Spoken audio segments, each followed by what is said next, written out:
जिंदगी जिंदगी हाँ जिंदगी जिंदगी जिंदगी.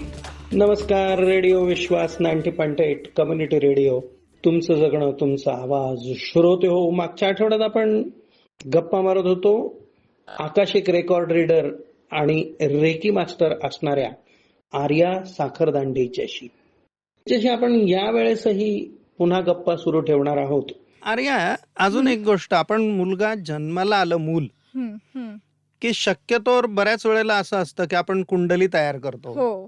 किंवा लग्नाच्या वेळेस कुंडली बघतात. हे आकाशिक रेकॉर्ड असं काही आहे का की कधी बघायला पाहिजे असा काही मुद्दा? आकाशिक रेकॉर्ड्स कधी बघायला पाहिजे असं काही त्याची वेळ नाहीये. तुम्हाला पाहिजे तर तुम्ही रेकॉर्ड्स बघू शकता, तो विषय नाहीये. आता मूल जन्माला येतं तेव्हा आपण कुंडली बनवतो, तो भाग ॲक्च्युअली ॲस्ट्रोलॉजिकलच्या दृष्टीने बरोबर आहे, कारण की आपलं नाव काढायचं असतं, राश काढायची असते, सगळ्या गोष्टी असतात. पण त्याच्या पुढच्या आयुष्याच्या दृष्टीने जर तुम्ही रेकॉर्ड्स बघितलं तर तुम्हाला एक कल्पना येऊ शकते, एक आयडिया येऊ शकते, एक अवेअरनेस येऊ शकतो की त्याचं पुढचं आयुष्य कसं असेल. फ्युचर नाही म्हणत मी, फ्युचर प्रेडिक्शन नाही आहे. त्याच्या ज्या ऑलरेडी विधिलिखित गोष्टी आहेत ना, त्या तुम्हाला कळतात. म्हणजे त्याने काय शिकायला हवं किंवा कुठला Exactly. व्यवसाय करायला हवा हे सांगू बरोबर. शकतेस तू. बरोबर. माझ्याकडे काही क्लायंट्स असे जे वयाच्या 45 किंवा 50शीत आहेत, पण ते जे काम करतात तर त्यांना अजिबात आनंददायी वाटत नाही, खूप स्ट्रेसफुल वाटतं. आणि जेव्हा ते माझ्याकडे आकर्षित करायला आले तेव्हा अशा गोष्टी कळल्या की ते त्यांच्यासाठी चांगलं करिअर नव्हतंच, दुसरा मार्ग होता जो त्यांना कळालाच नाही. म्हणजे घरच्यांच्या प्रेशरमुळे म्हणा किंवा त्यावेळेसची परिस्थिती बघता म्हणा, त्यांनी जे करायचं ते केलं, पैसाही मिळवला, नो डाऊट, पण ते त्याच्यामध्ये खुश नाही आहेत, सक्सेसफुल नाही आहेत, समाधानी नाही आहेत. त्यामुळे जेव्हा त्यांना तो दुसरा मार्ग समजला तेव्हा त्यांना असं झालं की अरे हे किती वेगळी गोष्ट आहे, म्हणजे आपण करायला जातोय कारण असतं काहीतरी वेगळंच.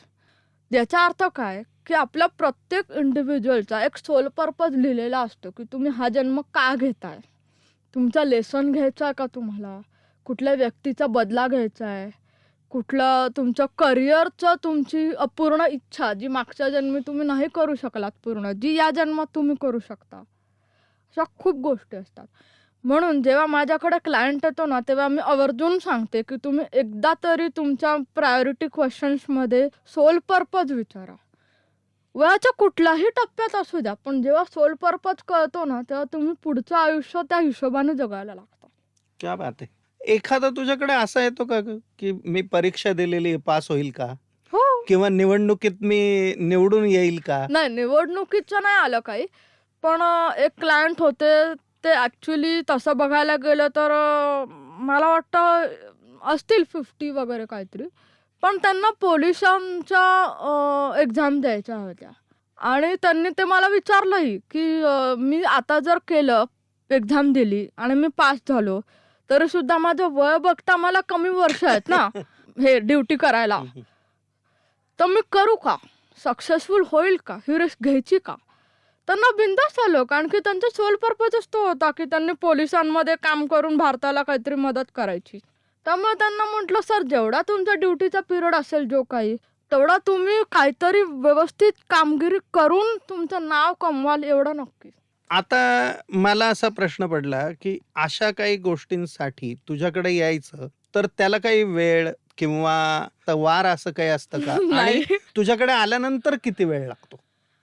वार वेळ असं काही नसतं. तुम्हाला पाहिजे, तुम्हाला हवं तेव्हा तुम्ही येऊ शकता. फक्त येण्याआधी असं मी म्हणते की तुम्ही आदल्या दिवशी अपॉइंटमेंट फिक्स करावी. कारण कसं होतं की 2 गोष्टी, एक तर माझी सेंटरची वेळ 12 ते 7 आहे आणि मी घरून सेंटर करत असल्या कारणाने मला घरातल्या गोष्टी सांभाळून सेंटर करायचं असतं. मी नेहमी क्लायंट्सला असं सांगते की तुम्ही एक दिवस आधी अपॉइंटमेंट फिक्स करा, फोन करून करा, मेसेज करून करा, भेटून करा, कसंही करा, जेणेकरून जो दुसरा दिवस आहे तो त्यांच्यासाठी वेळ काढला जातो आणि त्यांचे काम व्यवस्थित होतं. आता माझ्याकडे आल्यानंतर किती वेळ लागतो तर हा प्रश्नांवर आणि येणाऱ्या उत्तरांवर डिपेंड करतो. मी क्लायंट्सला सांगताना असं सांगते की आपण असं सुचवतो की तुम्ही 5 प्रश्न तरी लिहून आणा तुमचे प्रायोरिटी बेस्ड क्वेश्चन ज्याची तुम्हाला खरोखर गरज आहे, उत्तरं मिळायला हवीत असं. ते तुम्ही लिहून आणा. त्याची काही उत्तरं अशी मिळतात म्हणजे अक्षरशः मी डोळे बंद केलेत, आमची ती प्रेयर आहे रेकॉर्ड ओपन करण्यासाठी, ती प्रेयर म्हटली की अक्षरशः 5व्या-10व्या मिनिटाला मला उत्तरं येतात. कधी-कधी असं होतं की मी प्रश्न विचारलेला पण नसतो तरी मला उत्तरं येतात. का? तर जेव्हा आम्ही कॉन्व्हर्सेशन करत असतो आधी त्यांच्या प्रॉब्लेम्सबद्दल डिस्कशन्स करत असतो, तेव्हा ते कुठे ना कुठेतरी रेकॉर्ड्समध्ये लिहिलं जातं ना. आत्ता पण आपण बोलतो ते सुद्धा रेकॉर्ड्समध्ये लिहिलेलं आहे, कारण आपण का भेटलो आत्ता? लिहिलेलं होतं ते. बरोबर.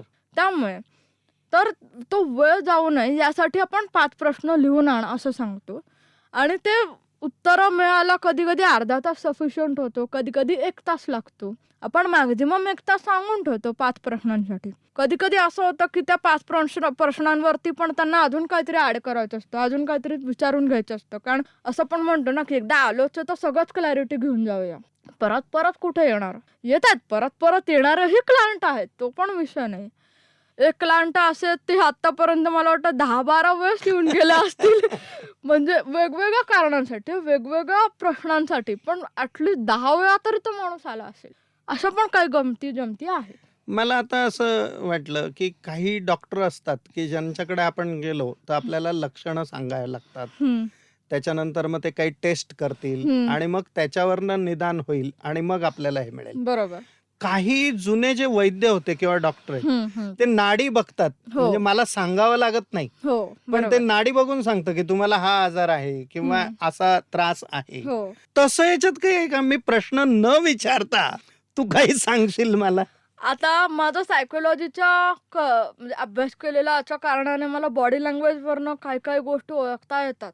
कारण आम्हाला ते शिकवलंच जातं की काउन्सिलिंगच्या दरम्यान तुम्हाला बॉडी लँग्वेजवर लक्ष द्यायचं असतं की तो व्यक्ती कसा वागतोय, काय वागतोय, त्याची हालचाल कशी आहे. तर तो हायपर ॲक्टिव्ह असेल तर तो पाय सतत टॅप करतो किंवा हात अस्वस्थ असतो.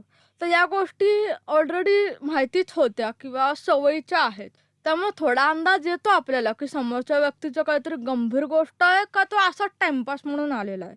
आणि बाकी पुढचं म्हणाल तर इथे असं होतं की त्यांना त्यांची लक्षणं सांगायला किंवा त्यांचे प्रॉब्लेम सांगणं कंपल्सरी आहे. कारण आपल्याला प्रश्न तयार करायला हवेत ना तिथे विचारण्यासाठी. प्रश्न आपण तुम्ही कसेही लिहून आणा, तुम्ही पॉइंटर्स लिहून आणा, तुम्ही तुमच्या भाषेत लिहून आणा, क्वेश्चनचं फ्रेमिंग कसंही करा, चुकीचं करा, काही प्रॉब्लेम नाही. इकडे आल्यावरती तुम्हाला जसा विचारला पाहिजे तसाच मी विचारणार. कारण की आकाशिकमध्ये जर तुम्ही ओपन एंडेड क्वेश्चन्स विचारले तर त्याची उत्तरं खूप डीप आणि मोठी येतात. जर तुम्ही छोटे प्रश्न विचारले, क्लोज एंडेड क्वेश्चन्स विचारले तर त्याची उत्तरं हो, नाही, होईल, कधी होईल एवढंच येतं.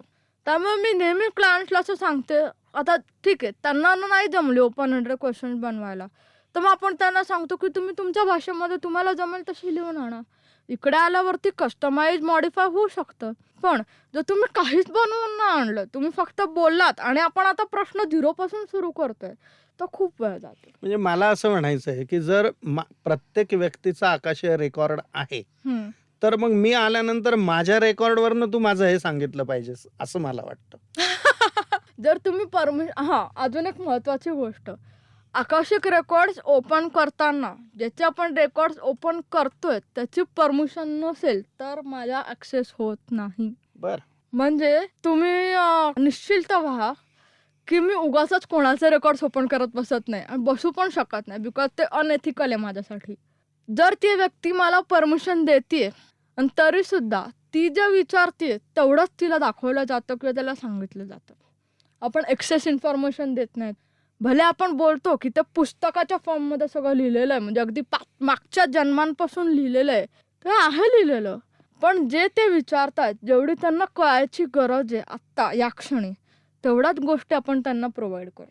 माझा उलट मुळात प्रश्न परत हाच होता, तुझ्या आत्ता सांगितलं त्याच्यात की तू सुरुवातीला सांगताना सांगितलं की भृगु ऋषींनी ते भुर्जपत्रावरती वगैरे लिहिलेलं. मग असं माझं कुठेतरी लिहिलेलं मलाच ते भुर्जपत्र काढून मला नाही वाचता येणार का? नाही, कारण की त्याच्यामध्ये एक स्किल आहे, त्याच्यामध्ये एक काय म्हणूया ना, तो विद्याच आहे ना आपण जे म्हणतो. पण मग तुझ्याकडे ती पोथी आहे का? नाही, हे मॉडर्न टेक्निक आहे. आता तुम्हाला चला अजून एक प्रॉपर सांगते. साऊथ इंडियामध्ये हे आहे ना, हो ते आहे हो बृहसंहिता म्हणतो आपण हो त्याला. हो नाडी ज्योतिष नाडी ज्योतिष आहे ते. तसंच हे आहे जे नॉर्थ इंडियामध्ये आकाशिक रेकॉर्ड्सने नावाजलं जातं. फक्त फरक एकच आहे की आकाशिक रेकॉर्ड्स हे मॉडिफाईड टेक्निक आहे, मॉडर्न टेक्निक आहे, आणि नाडी ज्योतिषी हे थोडंसं ट्रॅडिशनल टेक्निक आहे. आता त्याच्यात सुद्धा तुम्हाला वाचता का नाही येणार, कारण की ते काय लिहिलेलं म्हणजे ते काय पुस्तकासारखं लिहिलेलं नाही आहे. ते ॲक्सेस करायची टेक्निक आहे, ती स्किल आहे. तो कोर्स तुम्ही जर केला, ती स्किल जर तुम्ही शिकलात तर तुम्हाला सहज शक्य आहे. तुम्ही असं झोपेतनं उठून असं वाचायला बसलात तर ते अवघड होईल. आता माझ्या बाबतीत म्हणायचं झालं तर मलाही प्रॅक्टिस करावी लागली, मलाही मेडिटेशन्स करावे लागले, मलाही माझे रोजचे क्वेश्चन्स विचारून जे मास्टर्स मला सांगतायत ते मला कसं इंटरप्रिट केलं पाहिजे, ती उत्तरं कशी मी तुमच्यापर्यंत पोहोचवू शकते सोप्या भाषेमध्ये, हा पण माझ्यासाठी परीक्षेचाच भाग आहे. सो हे सगळं प्रत्येक माणसाला जमेलच, पण त्याच्यासाठी तुम्हाला ती मेहनत घ्यावी लागते. त्याच्यासाठी तुम्हाला ते मेडिटेशन करून तुमची तेवढी पॉवर स्ट्रॉंग करावी लागते. अरे मग आता आमच्या श्रोत्यांपैकी जर तुझ्याशी कोणाला संपर्क करायचा असेल तर तो कसा करायचा? गुगलवरती आपलं Mangalam the auspicious path to wholeness या नावाने सेंटरचं नाव आहे. तुम्ही गुगलवरती जर सर्च केलं तर तिथे तुम्हाला मोबाईल नंबरही मिळेल, ॲड्रेसही मिळेल, गुगल मॅपही मिळेल. शिवाय मी आवर्जून सांगेल की तुम्ही रिव्ह्यूज कृपया वाचा.